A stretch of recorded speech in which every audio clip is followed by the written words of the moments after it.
اعوذ باللہ من الشیطان الرجیم، بسم اللہ الرحمن الرحیم۔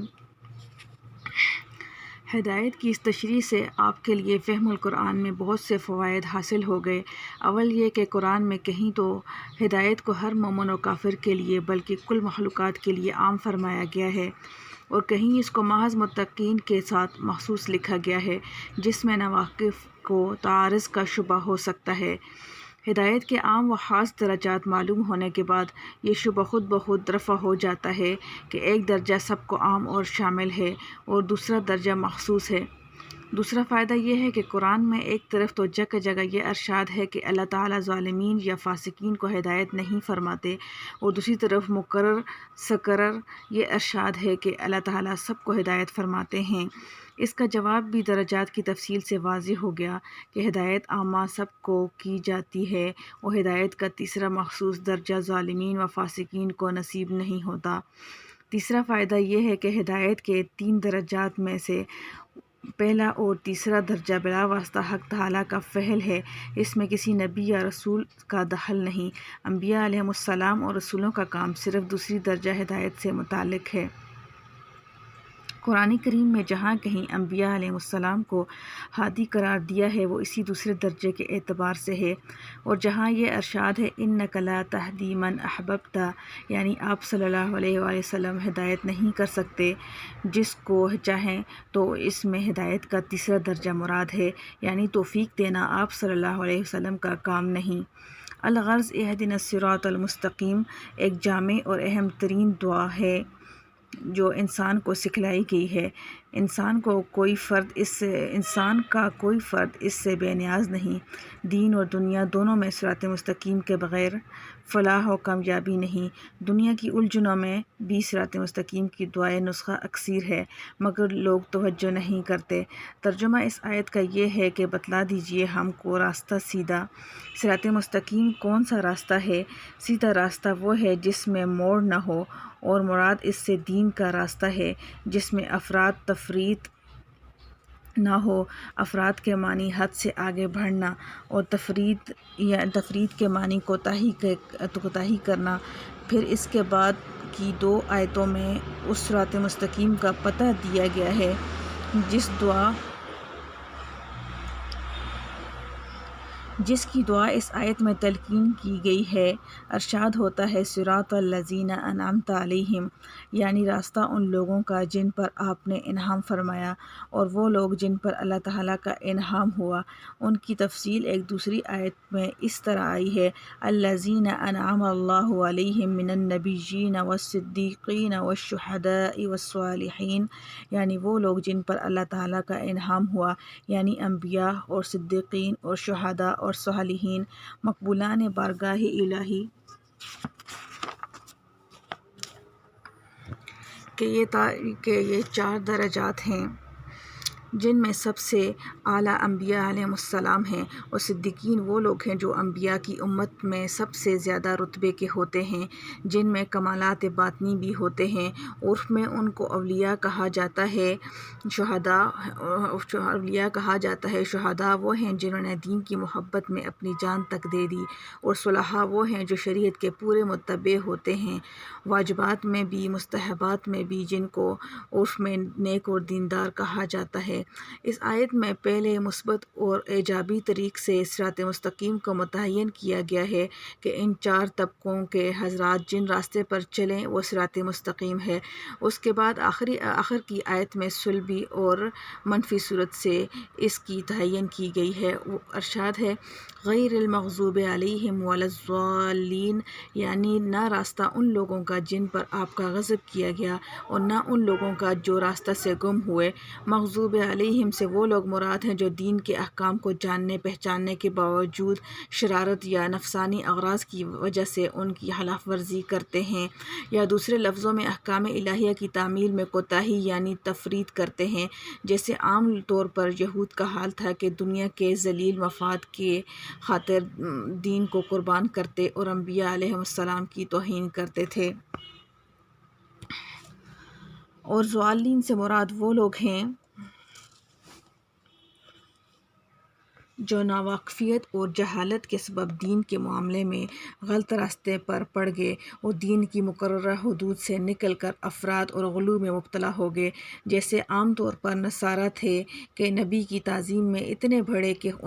انہی کو خدا بنا لیا۔ ایک طرف یہ ظلم کہ اللہ کے انبیاء کی بات نہ مانیں، انہیں قتل کرنے تک سے گریز نہ کریں، اور دوسری طرف یہ زیادتی کہ ان کو خدا بنا لیں۔ آیت کا خاص مطلب یہ ہوا کہ ہم وہ راستہ نہیں چاہتے ہیں کہ جو جاہل، گمراہ اور دین میں غلو کرنے والوں کا ہے، بلکہ ان کے درمیان کا راستہ چاہتے ہیں جن میں نہ افراط ہے نہ تفرید، اور جو شہوات اور اغراض نفسانی کی اتباع سے نیز شبہات اور عقائد فاسدہ سے پاک ہے۔ سورہ فاتحہ کی 7ویں آیات کی تفسیر ختم ہو گئی۔ اس پوری سورت کا خلاصہ اور حاصل مطلب یہ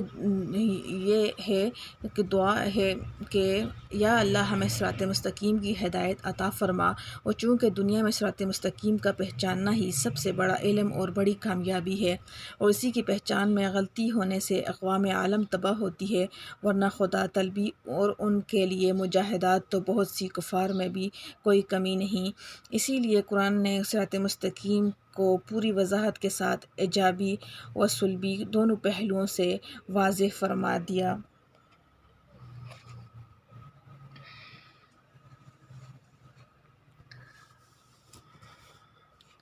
صراط مستقیم کتاب اللہ اور رجال اللہ دونوں کے مجموعہ سے ملتا ہے۔ یہاں ایک بات قابل غور ہے، اس میں غور کرنے سے ایک بڑے علم کا دروازہ کھلتا ہے، وہ یہ کہ صراط مستقیم کی تعین کے لیے بظاہر صاف بات یہ تھی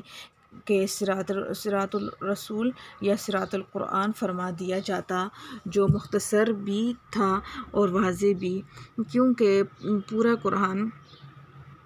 در حقیقت صراط مستقیم کی تشریح ہے اور پوری تعلیمات رسول اللہ صلی اللہ علیہ وسلم اسی کی تفسیر۔ لیکن قرآن کی اس مختصر صورت میں اختصار اور وضاحت کے اس پہلو کو چھوڑ کر صراط مستقیم کی تعین کے لیے اللہ تعالیٰ نے مستقل 2 آیتوں میں ایجابی و سلبی پہلوؤں سے صراط مستقیم کو اسی طرح متعین فرمایا کہ اگر سیدھا راستہ چاہتے ہو تو ان لوگوں کو تلاش کرو اور ان کے طریق کو اختیار کرو۔ قرآن کریم نے اس جگہ نہ یہ فرمایا کہ قرآن کریم کا راستہ اختیار کرو، کیونکہ محض کتاب انسانی تربیت کے لیے کافی نہیں، اور نہ یہ فرمایا کہ رسول کا راستہ اختیار کرو، کیونکہ رسول کریم صلی اللہ علیہ وسلم کی بقا اس دنیا میں دائمی نہیں، آپ صلی اللہ علیہ وسلم کے بعد دوسرا کوئی رسول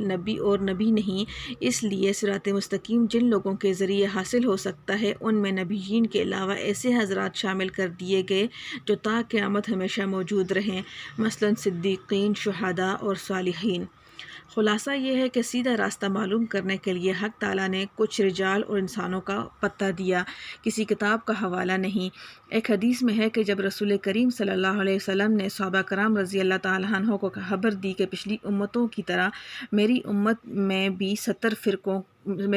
بھی 70 فرقوں میں بٹ جائے گی اور صرف ایک جماعت ان میں حق پر ہوگی، تو صحابہ کرام رضی اللہ تعالیٰ عنہ نے دریافت کیا کہ وہ کون سی جماعت ہے۔ اس پر بھی حضرت صلی اللہ علیہ وسلم نے جو جواب دیا اس میں بھی کچھ رجال اللہ ہی کا پتہ دیا گیا۔ فرمایا ما انا علیہ و اصحابی، یعنی حق پر وہ جماعت ہوگی جو میرے اور میرے صحابہ کے طرز پر ہو۔ اس خاص طرز میں شاید اس کی طرف اشارہ ہو کہ انسان کی تعلیم و تربیت محض کتابوں اور روایتوں سے نہیں ہو سکتی، بلکہ رجال ماہرین کی صحبت اور ان سے سیکھ کر حاصل ہوتی ہے، یعنی در حقیقت انسان کا معلم اور مربی انسان ہی ہو سکتا ہے، محض کتاب معلم اور مربی نہیں ہو سکتی۔ بقول اکبر مرحوم، کورس تو لفظ ہی سکھاتے ہیں، آدمی بناتے ہیں۔ اور یہ ایک حقیقت ہے کہ جو دنیا کے تمام کاروبار میں مشاہد ہے کہ محض کتابی تعلیم سے نہ کوئی کپڑا سینا سیکھ سکتا ہے، نہ کھانا پکانا، نہ ڈاکٹری کی کتاب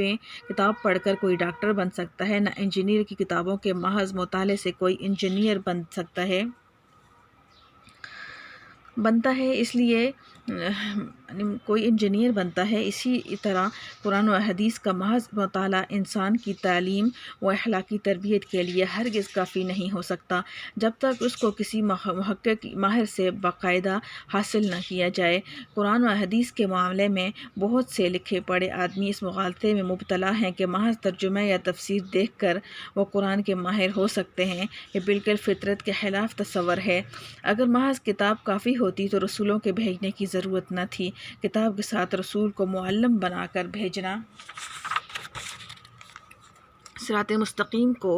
متعین کرنے کے لیے اپنے مقبول بندوں کی فہرست دینا اس کی دلیل ہے کہ محض کتاب کا مطالعہ تعلیم و تربیت کے لیے کافی نہیں بلکہ کسی ماہر سے سیکھنے کی ضرورت ہے۔ معلوم ہوا کہ انسان کی صلاح و فلاح کے لیے دو چیزیں ضروری ہیں، ایک کتاب اللہ جس میں انسانی زندگی کے ہر شعبے سے متعلقہ احکام موجود ہیں، دوسرے رجال اللہ یعنی اللہ والے، ان سے استفادے کی ضرورت یہ ہے کہ کتاب اللہ کے معروف اصول پر رجال اللہ کو پرکھا جائے، جو اس معیار پر نہ اتریں ان کو رجال اللہ ہی نہ سمجھا جائے، اور جب رجال اللہ صحیح معنی میں حاصل ہو جائیں تو ان سے کتاب اللہ کا مفہوم سیکھنے اور عمل کرنے کا کام لیا جائے۔